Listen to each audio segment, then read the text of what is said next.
this body of the Mr. Speaker, I rise to warn this body of the deteriorating conditions in the African country of Niger and to give rise to the concern of members and contractors. More than 1,000 of them right now are functionally being held. Mr. Speaker, I rise to warn this body of the deteriorating conditions. Guys, if this one did not provoke Africa, if this word did not make Africa to rise up, that means Africa is doomed for forever. If this word did not make Africa youth to rise up, that means Africa is gone. Look at the insult. You come to our country with your military. We say we don't want it. You are calling us the third world country who hold your military hostage. This is insane. So you are making us feel that we don't have right in our own land. The land that God has given to us. Look at the boldness. Africa, you can see how they look at you. I thank God you can see how they look at you. Nobody have to say it to you anymore. Now you can hear it. The youth of Africa, wake up. This is what I can say. Please wake up. Just listen. If this word did not provoke your heart, your spirit to wake up the youth of Africa, don't look at your leaders. So they have already caged your leaders. Your leaders are puppets. They are slaves. You are the only hope we have in Africa. The youth of Africa, you are the only hope we have. This is what I can say. Please listen to it. Let it provoke your spirit, please. And share it. You have to share it to all African youth. They can also listen to it, and it will also provoke their spirit as well. We all need to wake up. Please. In the African country of Niger, and to give rise to the concern of service members and contractors. More than 1,000 of them right now are functionally being held hostage in Niger. They are being used as pawns during a negotiation that has left America at the bended knee of third world criminals and thugs as our troops seek medicine and fresh water and criminals. He also called us criminal, called Africa criminal thugs. He didn't mention to one group. He mentioned all the Africans. Criminal, third world countries, criminals and thugs. How can you be provoke than this? How do you want them to provoke you than this?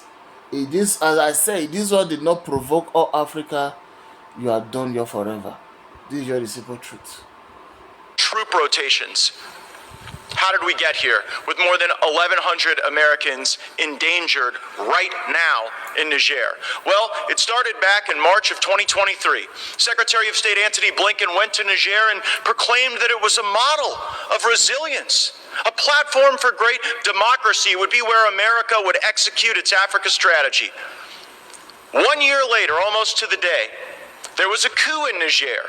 And guess who overthrew the government that we said was the great model of resilience? People we trained. We trained the coup leaders to go throw out the democratically elected government of Niger. And I know this will surprise you, but after that occurs, they say they want our bases that U.S. taxpayers have poured more than $1 billion into gone. They want our service members gone. And so I came to this floor after hearing from some of my constituents who were stationed in Niger. And after the overthrow of the government, there weren't resupply flights. They said, Congressman, we are going to be out of medicine in May if we don't get this sorted out. 3 days after I filed part 1 of the report that I am supplementing today, the Biden administration announced that we will be leaving Niger. A welcome sign, I'm sure, but the leaving didn't actually happen. We have people who are now more than 200 days into a 180-day rotation, and while the negotiation regarding retrograde and withdrawal are ongoing, the government in Niger is using the well-being and health of our service members as leverage to get what they want out of our government.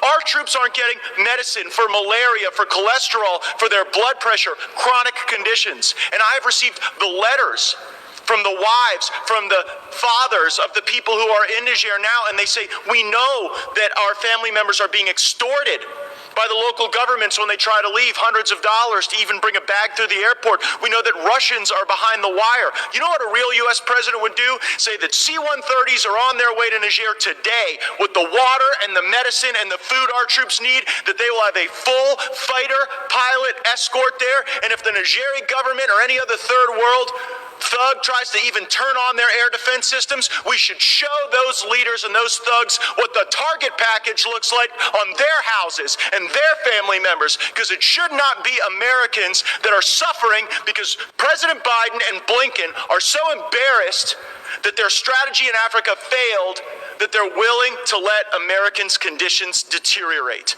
They're willing to let our military spouses and family members wonder what's going to happen to their loved ones with their blood pressure rising and no blood pressure medication, or concerned what will happen now that we're in May and there's not sufficient malaria medication.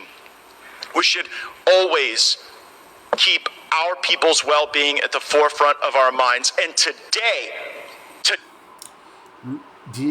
Are you listening to this guy?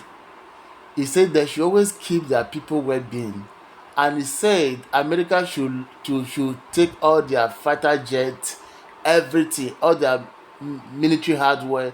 They should take it to Africa to escort drugs to Africa, so that their military men can take. They say if any African leader turn on their hair hardware, you understand me? So that they said they should bomb every houses in our own country, in our own land, though, not in their country. Oh. They should bomb our people. They should bomb our people to make us know that America people are special in our country. Africa youth, if this one did not wake you up, you can never wake up again for life. today we should be resupplying our troops in Niger, Africa, and we should dare these thugs and criminals to mess with us while we're doing that. This is a total embarrassment, but saving politicians and people like Biden and Blinken from embarrassment is not worth putting U.S. troops at risk. I will stay on this. I will stay on our government and the Nigerian government to ensure that our military members and their families are appropriately treated and their concerns are elevated. Mr. Speaker, I rise to warn this. Africa, when are we going to wake up? When are we going to rise? When are we going to be respected as a human being? When are we going to rise? When are we going to be respected as a human being? In our own land, our own country, that God gives to us, so no man that give it to us. God give it to us. But you can listen to the tone and the arrogance of this person. Man, did that mean that Africa is nothing? Did this mean that Africa is just nothing? It's heartbreaking, really. It's really heartbreaking. I'm ashamed. I don't know. I'm really ashamed, really. It's painful. It's just painful, really. It's just painful how that we are really like this. It's painful how people look at us. It's just painful.